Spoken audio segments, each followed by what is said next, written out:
In the chilling month of January 1987, a thick blanket of snow draped the village, blanketing it in white. Each day, the villagers ventured out into the frosty world to wage their battle against the relentless snowfall. Amidst this winter chore, toiling with an ancient shovel, was a not-so-skinny yet determined young woman. Naomi had arrived in the village, seeking solace with her 2-year-old daughter, Ruth, and her beloved grandmother, with the intention of making it a permanent home. From her vantage point on the porch, Grandma, bundled in a worn shawl atop her fur coat, observed her granddaughter as she cleared the snow from the gate, her expression tinged with melancholy. "Naomi, take it easy, there's no need to strain yourself," urged Grandmother. "It's a labor of love," Naomi replied, her eyes fixed on the picturesque scene. "Just look at this beautiful weather, the glistening trees, and the warm sunlight. It's so inviting, it's almost as if it's calling me to stay. Perhaps we can sing your favorite song together," Naomi suggested, breaking into song with enthusiasm. A small, serene smile spread across Grandma's face as she joined in, softly murmuring the lyrics of their cherished old tune. Unbeknownst to her, her weathered, colorless lips curved into a gentle smile. Naomi had fled her marriage and tied the knot with Kevin 3 years earlier, back when she was just a fourth-year college student. Her parents had objected vehemently, urging her to wait 2 more years until she had her diploma and had gotten to know Kevin better. But Naomi had been swept off her feet by love and couldn't resist the allure of a charismatic man who was nearly a decade her senior. Employed as a supervisor at a dairy, Kevin never failed to surprise her with gifts, some so rare they couldn't be found in any store. He spoke with a charm that seemed straight out of a movie script. On one particular morning, as Naomi sat in the midst of a lecture, an unexpected wave of sickness washed over her. She knew she couldn't ignore it, so she quietly excused herself and made her way to the nurse's station. Concerned, she described her symptoms to the nurse, who, after a brief examination, recommended she see a gynecologist. The following day, when Kevin learned of Naomi's visit to the gynecologist and the surprising news that she was expecting a child, he took swift action. Without hesitation, he accompanied Naomi to the registry office to formalize their commitment. Just 1 month later, they stood before the officiant, exchanging vows and becoming husband and wife. Naomi's parents, while they did attend the registration ceremony, wore expressions that concealed their true feelings. Their joy was overshadowed by unease, and as time went on, their reservations about the situation only seemed to deepen.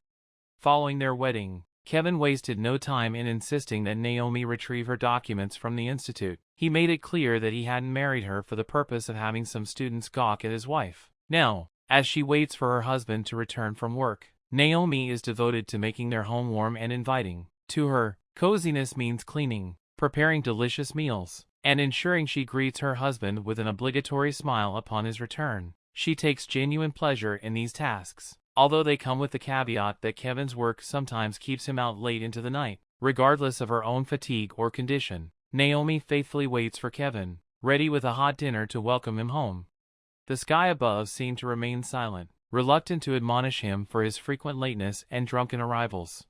"I'm the head of this family, the boss," slurred Kevin, his eyes narrowed from the alcohol's influence, as Naomi dared to question his prolonged absences. "I'm the one bringing in the money, and that's absolutely none of your concern. You'd do well to stay out of my life. If you ever inquire about my whereabouts again, I'll resort to violence. And don't even think about seeking help from anyone," he warned ominously. He squeezed Naomi's shoulder forcefully and she squirmed in pain into a ball and cried. Kevin grinned and kissed her roughly on the lips. In the morning he was as affectionate and friendly to his wife as if nothing had happened. Naomi thought that Kevin must have just had a rough day and calmed down. But a few days later he came in very late again, and his wife didn't wait for him and fell asleep. That's when Kevin roughly pulled her off the bed and slapped her on the cheek. Naomi was frightened and didn't realize anything. She grabbed her face, but her husband forcefully dragged her naked into the kitchen and ordered her to set the table. That's when she realized that Kevin wasn't as nice as she thought he was. She soon learned that he was already living with another girl who had run away from him before the wedding and traveled very far away. Naomi didn't tell her parents about everything, as she didn't want to hear any well-deserved reproaches. By then, the delivery date was approaching, and she hoped that the baby would soften Kevin's heart. However, he failed to be a loving father and became angry when daughter Ruth was born. He berated Naomi, saying that she couldn't even give birth to a man. 2 difficult years passed, and Naomi had almost forgotten that she had once loved Kevin. Her one and only joy was her little daughter Ruth, who was growing up cheerful and talkative. Looking at her daughter, Naomi found comfort. One day Kevin came home with a fat man in front of whom he fawned. Naomi was disgusted. She quickly set the table for them and went to put Ruth to bed. She sat next to her daughter and was afraid she would miss it if her husband called for her. Soon she heard Kevin yell and quickly entered the room where the drunken men were already sitting. She looked at her husband with trepidation. "Get undressed quickly and don't ask any unnecessary questions," he ordered. Though she couldn't believe her ears, Naomi jerked back, resisting, but Kevin began to peel off her robe. The man watched the scene with interest, and it was obvious that he was enjoying it. Naomi tried to keep her clothes on and didn't scream, afraid that her daughter would wake up and see the nightmare. But when only her panties were left on, she bit her husband's hand in frustration. For that he forcefully slapped her face. But Kevin grinned and said that was enough for today and they would continue tomorrow night. Later, before leaving, Kevin roughly took Naomi by the chin and told her right to her face that the man from the DA's office could put him away for embezzlement and she better not argue. He told her to set the table and clean herself up, buy something nice to eat, and go to the hairdresser. At that, he wrinkled his nose squeamishly and left. Naomi stood there for a long time, afraid to even breathe. She didn't know what to do, but when Ruth began to demand attention, she came to her senses and decided to pack. Gathering a large bag, Naomi took the money her husband had given her, her papers, and picked up her daughter from the maternity hospital. Determinedly she walked out of the hated apartment.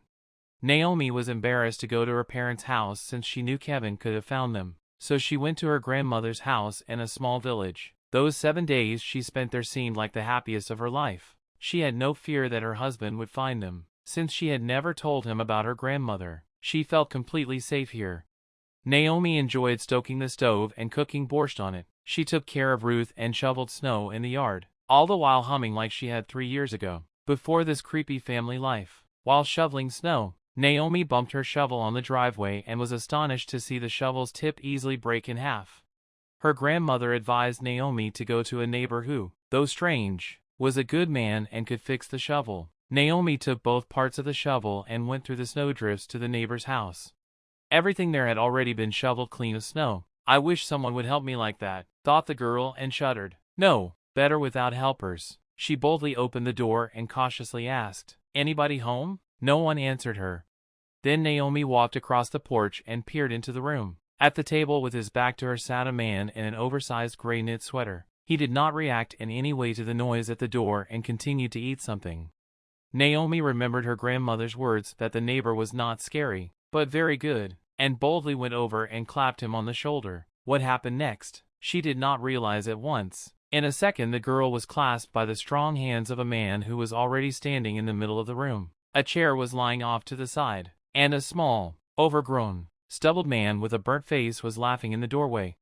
"Danielle, come on, that's kind of our neighbor. I've seen her before," he said, letting Naomi go. "Yeah, let go. You're going to run the girl over." Daniel looked guiltily into the face of an astonished but somehow not frightened Naomi, and blushed. "Sorry, I'm out of habit." Naomi couldn't take her eyes off the giant. So big, he remained like a child, and his eyes were kind-hearted. She wanted to look into them and not look away. She remembered how he held her tightly in his arms and smiled. It felt good to argue about something. Daniel fussed. "Would you like some tea? And I found some dried currant leaves. Brewed some. We've got lambs too. Help yourself." Naomi didn't refuse. She didn't want to leave. Daniel poured her hot and fragrant tea into a huge mug and added sugar generously. She didn't mind, only watched the deft movements of his huge hands as if mesmerized. In a few minutes they were talking like old acquaintances. Naomi complained to her new friends about her woes of marriage, and the neighbor told them that Daniel had been in the military, a good soldier, but Daniel had been wounded and had to leave the service. He healed up at home and got married right away. He always dreamed of having children of his own, but it didn't work out. A year later, his wife, as if mad, began to constantly scandalize, especially in front of strangers. One day she disappeared. The police found her things on the riverbank with traces of her blood and Daniel's watch next to it. There were witnesses who said they heard Daniel threatening his wife. He tried to prove to everyone that he had done nothing wrong, that he loved her very much, but he was arrested anyway. The psychiatrist had talked to him for only a few minutes and had already concluded that his psyche was disturbed by his participation in the fighting, that he was used to death and could easily kill a man. All his friends and acquaintances were outraged. They knew that he would never hurt a fly. In addition, he was sincerely worried about his wife and begged everyone to look for her, in case she was in trouble. It also turned out that she had borrowed a lot of money from his friends without telling her husband. Probably someone threatened him, but no one listened. And soon the court handed down a 9-year sentence for murdering his wife. Daniel served 42 months. But 9 months ago, his wife was accidentally met by his friends in Moscow. It turned out that she had collected money from acquaintances and simply ran away with her lover, faking her death and framing her husband. The police decided to solve the case quickly, and so Daniel ended up in prison. After letting him go, on his way home he stopped by his friend, who is Naomi's neighbor, and said that something had drawn him here, so he couldn't resist. So he didn't go to his mother's house. He went to his friend's. Daniel poked his friend in the shoulder with a weak fist, but he didn't even notice the blow. Daniel looked at Naomi, and it seemed like he hadn't even heard what his friend was saying about him. Naomi loved the way Daniel looked at her with admiration and tenderness. Her husband never looked at her like that. She didn't even notice as she softly hummed, "Daniel, Daniel, where's your smile?" He heard and suddenly looked intently into her eyes. "I know why I came here at last," he uttered in a hoarse voice. Then he took the 2 halves of the cuttings, put them together, and showed them to the girl. "It seems to me that this is us, broken, but still very much capable of being happy." Daniel left with Naomi. He dusted her yard of snow, made a snow slide for Ruth, but he also chopped firewood. He shook off the snow and suddenly asked Naomi to marry him. Naomi turned him down out of surprise, not because she was still married, but because she was afraid of being rushed again. Daniel said nothing, not at all. He didn't even get upset, just left. But you realize a man like that doesn't give up that easily. A few days later, he returned with his mom, and together they still persuaded the girl to agree. Naomi filed for divorce. Kevin was already under investigation for embezzlement at the factory, so they were divorced quickly and without problems. Danielle and Naomi stayed to live with her grandmother in her house and built a new house in the backyard. They gave birth to 2 more boys, and all their lives they kept that very shovel, which joined 2 broken souls and gave them happiness.